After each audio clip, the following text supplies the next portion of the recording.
Game 1, Dallas laban sa top 1 sa West. Hindi mo aasahan kung sino ang muntik ng macho. Nanggaling ang kauna-unahang 3 points kay Marcus Smart. To the rescue naman si Jamal Murray, pinaglaruan lang ang depensa ni Luka Doncic at may kasama pang foul. Pero sumagot din naman beyond the arc si Luka Doncic, hindi mapigilan sa 3-point area. Na-foul naman dito ni Porzingis si Porter Jr., pasok ang dalawang free throw. Buhat na naman, 3 points beyond the arc para kay Luka Doncic. 6 na puntos na si Doncic. Nakasabit din ng 2 puntos ang third overall pick na si Lucas, at counted pa. At naipasok pa ang bonus shot. Naputol na nga lamang ang mini run ng Dallas dahil sa 3 points naman ni Jamal Murray. Lamang ang Dallas ng 10 puntos sa unang quarter. Start of the second quarter, gandang paabit naman dito ni Porzingis, easy 2 points. Back-to-back na 3-point shots mula kay Porter Jr. Nakuha na rin ni Marcus Smart ang unang puntos sa second quarter. Hindi pa rin tapos ang pagbubuhat sa Denver Nuggets ni Porter Jr., another 3-pointer. Umambag na rin si Scott ng 3 points, pero malaki pa rin ang hinahabol ng Denver Nuggets. Lumalawak ang kalamangan ng Dallas dahil kina Luka Doncic at Kristaps Porzingis.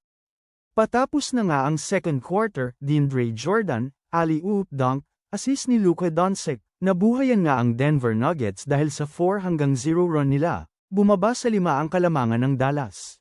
Start of the third quarter, Nikola Jokic, nang araro na sa ilalim. Gandang alley-oop dunk para kay DeAndre Jordan mula kay Luka Doncic. Hindi sinasayang ni DeAndre Jordan ang mga assist ni Luka sa kanya. Binuhat na naman ni Porter Jr. ang koponan sa kanyang 5 sunod na puntos, galing sa isang layup at isang 3-point shot beyond the arc. MVP mode na si Porter Jr. Dahil kay Porter Jr., bumaba sa isa ang lamang ng Dallas Mavericks. Nagbatuhan ng 3 points beyond the arc sina Luka Doncic at Jamal Murray sa third quarter. Nagkaroon nga ng bawi ang Dallas Mavericks dahil sa kanilang 15-3 run, sa pangunguna ni Luka Doncic at Kristaps Porzingis. Kaya nanatili pa rin sa 9 na puntos ang kanilang kalamangan. Buti na lang, Jalen Brunson to the rescue sa kanyang 5 straight points, mula sa 3-point shot beyond the arc at isang mid-range shot. Pero naghahabol pa rin ang Denver Nuggets ng 8 puntos sa pagsisimula ng fourth quarter. Para sa fourth at final period, nagtrabaho na naman si DeAndre Jordan sa ilalim, at naipasok ang kanyang bonus shot. Jalen Brunson again, mainit pa rin sa 3-pointer beyond the arc. Umambag pa rin si Jalen Brunson. Na-turnover naman ni Jalen Brunson ang bola, kaya nauwi naman ito sa dunk ni Kristaps Porzingis.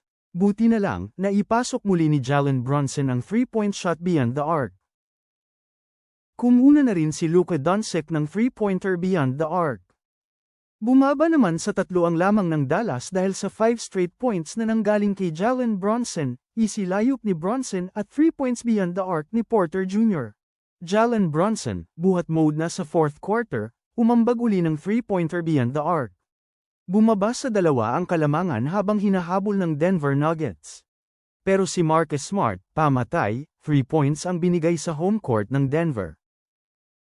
Naipasok muli ni Jamal Murray ang 3-point shot, 55 seconds na lang ang natitira. Bad pass, at nauwi pa ito sa easy 2 points ng Denver. Hindi pa tapos ang laban. Jamal Murray, 3 points beyond the arc, to cut the lead into 2.5 seconds remaining. Jalen Brunson for the tie, nagmintis, kaya sa huli panalo ang Dallas. 1-0 na ang Dallas sa serye.